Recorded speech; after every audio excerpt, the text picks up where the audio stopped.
Kw'izina rya Data n'irya Mwana n'irya Mutima Mweranda, amen. Bene wacu dusange urugendo rugenda mu ijuru, ndabaramukije mu izina rya Yesu Kristu, nitugire Kristu. Dusabikanya ijambo ry'Imana dusanga muri Bibiliya mu gitabo c'amazaburi, ni kw'izaburi y'119, tukaba tugeze kuri video canke audio y'8. Ijambo ry'umutwe twabonye riravuga ngo turayihera ku karongo ka 65 kugeza ku ka 72. Ijambo ry'umutwe rivuga ngo harahiriwe ugendera itegeko ry'umukama. Mukama warangiriye ibyiza, Mukama waragiriye ibyiza umusabyi wawe nkuko wari wabivuze. Nunyigishe ingingo ibereye hamwe n'ubumenyi, kuko nizigiye amategeko yawe. Kera ntaraba mu marushwa narahuba, none ubu ndazigama ijambo ryawe. Uri mwiza kandi ukora ibyiza, nunyigishe imigenzo yawe. Abishima barandemera ikinyoma, ariko jeho nzozigama amateka yawe n'umutima wanje wose. Umutima wabo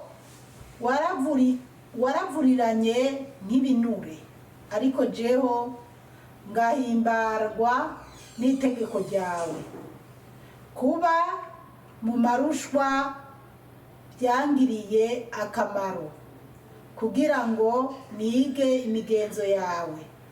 Itegeko riva mu kanwa kawe rindutira kure ibihumbi by'inzahabu n'ifeza. Bene wacu muri Yesu Kristu, iri ni ijambo ry'Imana. Dushimiye Imana. Haleluya, amen, haleluya, haleluya, amen, amen. Bana b'Imana, izaburi tubona ijambo ry'umutwe rivuga ngo harahiriwe ugendera itegeko ry'umukama. Ngo hahiriwe umuntu agendera itegeko ry'umukama. Twige kugendera itegeko ry'umukama, amabwirizwa y'umukama. Akarongo ka 65 kakavuga ngo Mukama warangiriye ibyiza, Mukama waragiriye ibyiza umusabyi wawe nkuko wari wabivuze. Wabivuze izaburi yavuga ati Mukama warangiriye ibyiza, cyane se waragiriye ibyiza umusabyi wawe nkuko wari wabivuze. Uriya Imana idusezeranira amasezerano, twebwe tukayafata nabi, nitwitwararike gusenga, kwegera Imana, kugira amasezerano Imana yadusezeraniye tuyaronke vuba na vuba, tukazigura. Ahandi naho bamwe bagapfa batayagezeko, kandi Umukama yabasezeraniye. Nunyigishe ingingo ibereye hamwe n'ubumenyi, kuko nizigiye amategeko yawe. Iyo muntu yarasaba ati Mukama unyigishe ingingo zibereye amategeko yawe. Mbega uyu muntu yipfuza kuba umwana w'Imana by'ukuri, akareka kugendera mu by'isi no mu bimusamaza, kuko benshi isi iradusamaza, tukagendana n'ibidusamaza. Mbere haba mu bavuga butumwa, haba mu bemera Imana by'ukuri, usanga nabo baharira ngo urumva ngo ahisi igeze, ngo turi mu iterambere, ngo tugomba n'ijambo ry'Imana kuraba nitwobandanya bimwe bya kera kandi turi mu iterambere. Ariko ntabwo Imana yavuze ngo nihazoza iterambere abantu muzoce mwiga kwambara ubusa. Nihazoza iterambere abagore muzoce muba abagabo, cyangwa abagabo nihazoza iterambere abagore n'abagore bace bagira amamariyaje. Imana iduhe gutahura cyane. iyi si turimo irimo ibintu bibi by'umunuko. Abantu bovuze ijambo ry'Imana rigororotse bamwe nabo bakaricurika ngo turi mu iterambere rya hehe. Twatera imbere twareka, ntabwo ijambo ry'Imana rizigera rihinduka nta na bukebuke. Uko Imana Yezu ntazogaruka ubwa gatatu, oya. Yezu yarahejeje igisigaye nuko azozaze ubwa kabiri kwitwarira abamwubaha, hanyuma acagaruka aje guca urubanza. Rero ibintu bihere neza.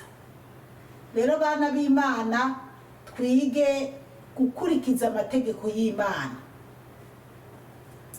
6:7 hakavuga ngo kera ntaraba mu marushwa narahuba, none ubu ndazigama ijambo ryawe. Uyu muntu rero ngo kera ataraba mu marushwa ngo yarahuba. Murumva abatunzi cyangwa abantu dufise ibyo turya, ngo kera ataraba mu marushwa. Kenshi mu by'ukuri umuntu yatarahura n'akaga ngo ahure n'amarushwa, Imana imwiyereke, abenshi ntibiga bumva ko atamana iriho, byo boza gusaba Imana, bumva ko barenganye. Ariko kuba mu marushwa bana b'Imana, tuze turiga kuvyakira, tubinezererwe, kuko haba hari ikintu Imana iri kirashaka kugerako. Umuhisi Kizito Mihigo, Imana ikomeze kumuha iruhukiro rihoraho, niwe muntu wa mbere yazanye ijambo rivuga ngo ho kuguhomba no guhombya. Niwe muntu natanguye kumva n'iryo jambo, ngo ho kuguhomba no guhombya. Buriya rero no kuba Imana yamwiyegereje hakiri kare, usanga Imana itashaka ko Kizito izomuhomba kubera isi, kuko ni byinshi. Bana b'Imana rero, iyo umuntu abaye mu bigeragezo canke ahuye n'amakuba, akenshi ayavuyemo yubaha Imana. Iyo atubasha Imana naho ubwo nyene sinzi, ariko nanje nabibayemo, numva ko Imana yampemukiye ndetse, ariko kuba mu makuba nanje byatumye nkunda Imana gusumba. 6:8 hakavuga ngo uri mwiza kandi ukora ibyiza, nunyigishe imigenzo yawe. Ngo uri mwiza kandi ukora ibyiza, ngo nunyigishe imigenzo yawe. Haleluya, amen. Dusaba Imana itwigisha imigenzo yayo. Imana ni nziza, naho byomera gute, naho byozunguruka ukungana iki, Imana ni nziza, kandi Imana izokwama ari Imana ibihe bitashira. Imana ni Imana. Rero ati nunyigishe imigenzo yawe, unyigishe amabwirizwa yawe. 6:9 hakavuga ngo abishima barandemera ikinyoma. Ngo abishima baramuremera ikinyoma, nkuko nawe burya ataraba mu ngorane, nawe yaremera ikinyoma abandi. Rero ariko we ari kwiga, yakavuga ati Mana nyigisha nitware nk'uko ubishaka. Abishima baramuremera ibinyoma, kubera hari igihe abishima bakuremera ikinyoma, ukaja mu ngorane, mu makuba, ukaja mu gashuka uhangayika, ariko Imana iriko irakugorora. Imana iriko irakwereka ati raba ingene isi imeze, abantu bo mu isi ingene ari muri babi canke turi babi. Ariko jeho nzozigama amateka yawe n'umutima wanje wose. Aravuga ngo wewe ngo azozigama amategeko y'Umukama, ngo n'umutima wiwe wose azokunda Imana, azubaha Imana. Kubera iki? Kubera yabonye ko abishima, abagendera mu byaha, ababona ko biremye. Sinzi gituma nyene abantu tubaha Imana kandi tubona neza tuva mu busa, hanyuma tukarangira mu busa tutabonye iyo umuntu atazi n'ingene iyo bamujanye. Ewe Imana iduhe gutahura cyane. 70 avuga ngo umutima wabo waravuriranye nk'ibinure, ariko jeho ngahimbagwa n'itegeko ryawe. Yavuga ngo umutima w'ababisha, ngo imiti bana b'Imana murabizi ko ari umuntu agira umutima abantu gasanga ngo umutima wewe ni nk'uwa shetani, ni nk'uw'ishetani. Mbere muzosanga ari abavuga ngo na satani ntiyomwemera, ngujya ngo na satani ntiyomwemera. Iyo umuntu barinze bavuga ko na satani itomwemera, uwo muntu asumbye ububisha satani, aba ari umunyabaki. Oya, shitani bimwemera, abanyene ariko arakora ibyo shitani shebuja iba yaramutumye. Nayo ubundi nta muntu n'umwe shitani itokwemera, kiretse gusa abantu twizera ko twizigiye Imana. Haleluya, amen. Abantu twemera Imana, satani ntishobora kutwemera, ntishobora no kutwegera. Haleluya, amen. Gira inkomezi ugendere mu bugombe bw'Imana kugira shitani ntakugire ku mugabane, ntakugire ikiraro kiwe, ntakugire kububasha. Ariko mw'iyi si ntukavuge ngujya ngo na shitani ntiyomwemera. Oya, shitani ishima bijyanye n'ujya aba ariko arakora, kandi yakebutse akaba umwana w'Imana by'ukuri akagaruka ku mukama, aba umwana w'Imana, Imana ikamwemera. Twebwe rero duhiriwe duhishije nuko Imana yo ukiri mu buzima ugarutse yo irakwemera, waba mubi waba ufise ngo ibyaha by'umutigutugu, Imana ngo irakwemera, Imana irakwemera kandi niko kuri. Nanje nari umunyabyaha mubi, Yesu arangirira ubuntu. Haleluya, amen. Yesu arangirira ubuntu, angarura mu ruhongore rw'abana beza b'umukama. Rero twige kugendera ibanga rya Yesu Kristo ry'umukama, twige kugendera mu mategeko y'Imana, twubaha Imana, dukorera Imana, dukundane, twubahane, mbese duhana kabisi n'agahiye. Nicyo Imana ishaka, nicyo gituma Imana izotwemera. Hama iyo shitani nayo nabayo, shitani n'abadayimoni bitsindwe mu izina rya Yesu Kristo. Abazohitamo gukorera satani n'akazi kabo, ariko niwabona uwo muntu uramukebura, umubwire ati aho uri kuraja si heza, ni habi, uzogwa muri gihonomu, kandi umuryango w'ijuru wuguruye kugira ngo winjire, abamarayika n'Imana bakwakire. Aha 71 bavuga ngo kuba mu marushwa vyangiriye akamaro kugira ngo nige imigenzo yawe. Haleluya, amen. Bana b'Imana, aka n'akajambo kanje ngo ndeka nagasubiremo, ni ku 71. Kuba mu marushwa vyangiriye akamaro kugira ngo nige imigenzo yawe.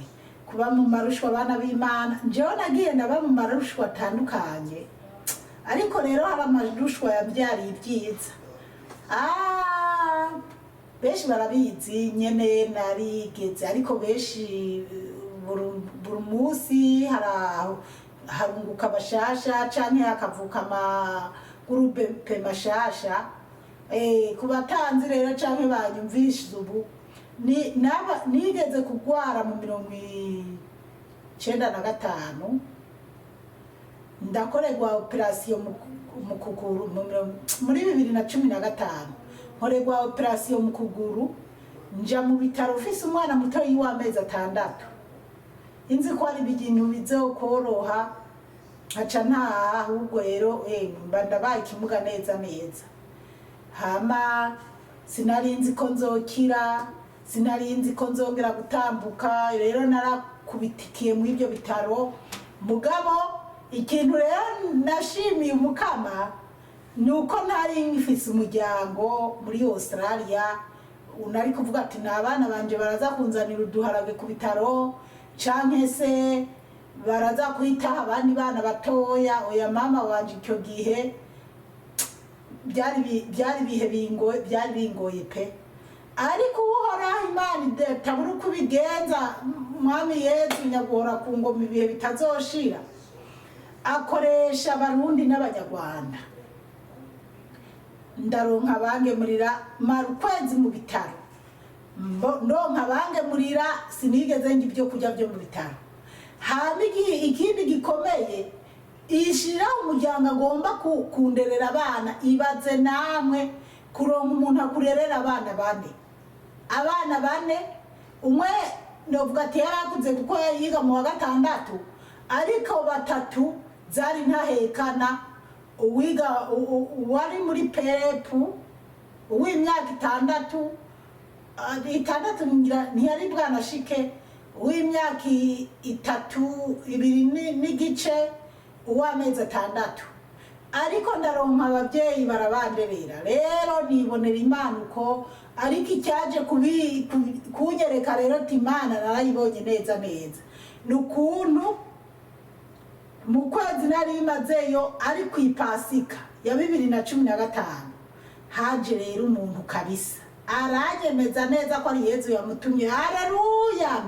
Kandi koko yari Yezu yari yamutumye, nubwo nanje numva umenga sinobyemera nkabanza kwihagararako, ariko ni Yezu yari yamutumye. Nkuko Yezu nanje yangiriye ibyiza, nanje ubu akaba anyiyereka kantuma ku bantu. Rero Yezu nahabwa icyubahiro ibihe bitazoshira. Hama rero icyo gihe nja mu bitaro nari umunyabyaha pe, nari umunyabyaha, nitwara uko shaka, naranywa inzoga, nari mfise umugabo novuga ati bwari ubumaraya kuko ntitwari twarapfunze impeta, yifitiye uwundi mugore, afise umugore. Mbega byari birebire, ariko uhoraho angirira ubuntu. Kubera iki? Nubwo narindi mu byaha, hari hageze igenza mbona ko ibyaha ndimo atari byiza, nkasenga nkatakambira Imana ni nukuri Imana, ubu nyene wokwemera, ubu nyene nzopfa nje mu muriro, nkatora urutoke rwanje kuza gukoza ku rubeya rw'umuriro, nkumva ni ngorane. Erega muntu w'Imana niwe aba wumva igihano Imana izoguha uzocyemera cyo kugira ngo ugume wivange mu byaha. Urabanza utestinge, ukoze agatoke mu muriro, ubanza urabe ko uwo muriro uzowurinda. Niwumva gahiye urazoca utangura guhesha, utangure kuba umuntu mwiza. Nanje rero narabigira canke nabandiko ndateka nkumva ndahiye, nkibaza ati nkashira mu mazi ku agatoke canke aho mbabaye, nkibaza ati none igihe umuntu azoba ari karasha by'ukuri ibi bintu ko bizoba bigukomeye. Hari n'ikindi kintu cyama kinyigisha. Iyo ndabye muri sama, iyo ndabye muci ngaha muri Australia, nkaraba udafise ifene mu nzu canke hari n'igihe naho wifise bikomera, ukiyumvira ukavuga ati nyimba ndi mu muriro ndiko ndaka bimeze uku, mbuze amahoro bimeze uku, ari kubera izuba, ari kubera ari ubushuhe bwinshi. Ese igihe Imana izoza gucira urubanza, hamwe noja mu muriro udahera bizoba bimeze gute? Jewe rero Imana ishimwe kubera ndazi ibyo by'umuriro udahera narabirenganye mu izina rya Yezu. Yezu akomeze. Mugabo ndibaza nkaririra abantu bazoja mu muriro udahera, ukuntu baba bamerewe. Rero nshuti yanje, dukorere ubwami bw'Imana, dukorere ijuru. Jewe rero muri ayo magorwa niho naboneye umukama, niho naboneye urukundo rwa Yezu. Hama candakirana kwa kuguru, ndabona ibitangaza bikomeye Yezu yakomeje kuzanyiyereka. Bikira Mariya aranyiyereka, babandi bavuga ngo senga ibishushanyo canke nambara amashapure, ni byabo, ariko umunezero nagize muri ibyo bihe by'amagorwa yanje maze kuva ku bitaro, uko Yezu yagiye anyiyereka, ko Yezu yambwiye ati mwana wanje unkorere, ayo magorwa nabayemo niyo yangarukanye mu muco, mbona umuco wera, nja muri Yezu Kristo. Ubu rero jewe na Yezu turi umwe, byagutsitaza bitakutsitaza, ahubwo nawe ugira ishaka ryo kwibaza neza ati jewe na Yezu turi kumwe. Rega jewe byama bintangaza nk'umuntu mushobora kuganira ngo burya ngo wopfa ngo umenye iyo ugiye canke ngo umenye umuntu nk'uba atazi ahantu yoja apfuye, yarasomye Bibiliya canke aja mu misa kuwa Mungu canke no mu yindi misa, aja haba muri madini atandukanye, yaba mu badivantiste, akaba uwo muntu atazi iyo yoja aramutse apfuye, akaba arakazu yazi canke adakonje adashushe atanakanye, ibintu nk'ibyo. Rero ugomba kumenya neza ahantu utegerezwa kuzoja, kuko bamwe baba bahazi, ko hari abivugira ati je ndazi nopfa Imana ntiyonyakira, ariko nta n'umwe Imana itokwakira, ahubwo tumenye inzira nziza tugomba kujamo. Akarongo kanyuma kavuga ngo itegeko riva mu kanwa kawe rindutira kure ibihumbi by'inzahabu n'ifeza. Ngo itegeko riva mu kanwa k'Imana ngo rimurutira kure ibihumbi by'inzahabu n'ibihumbi by'ifeza. Inzahabu, ifeza nibyo bintu by'agaciro mu iyi si, nibyo bintu by'agaciro gusumba. Mugabo ngo itegeko, jewe nama nivugira, hariho inzu iri muri Australia muri Melbourne ifise ama etage 90 na zingahe. Hari igihe njayo naba nicaye nkaraba ibyizi Mukama yakoze nkavuga atego, ariko nama nivugira ati jewe n'uwo miryanzu ngo nongere gusubira kwivanga mu byaha canke ngo nongere gusubira gushakana n'abagabo niki, baba bihenda. Nta notora, hariho ibintu nyene naho bimana niki ntashobora gusubiramo. Hari abantu mugenzanje yaritavye Imana ikomeze kumwiruhera amahoro n'umugisha, ugasanga hari abantu baba bavuga ngo ari kumwe na wa mugabo ibiki, ariko ibyo ni iby'abantu mwibwira. Jewe Zipora ndazi umwami wanje nakurikiye, kandi naho novuga ngo nosubirana nawe ibiki nibyo bari kosa bivanye n'ukuntu, mugabo sibyo ababyiyumvira, sibyo ntibizonabaho. Njewe nakurikiye Yezu Kristo, nta byisi nateye ibyisi umugongo, nta byisi bishobora kunjana mu muriro udahera nshobora kongera kujamo. Njewe shaka kwigira jewe shaka kwigira mu muco mwiza wa Yezu Kristo. Haleluya, umukama Yezu ankomeze. Nta byisi, nta by'umuruho bitagira umutwe n'amaguru biriko birankwega kwega. Oya, ndakunda Imana, nduba umukama Yezu, ibyo nshoboye gukora bimunezera ndabikora. Ni nacyo gituma mvuga n'ubutumwa bwiza no muhibihe biba bitanyoroheye. Hama reka tugeze ngaha. Umukama Imana bahezagire cyane, mwarahezagiwe n'Imana. Ku izina rya Data n'irya Mwana n'irya Mutima Mweranda, amen. Turagusenga Yezu, turakuninahaza.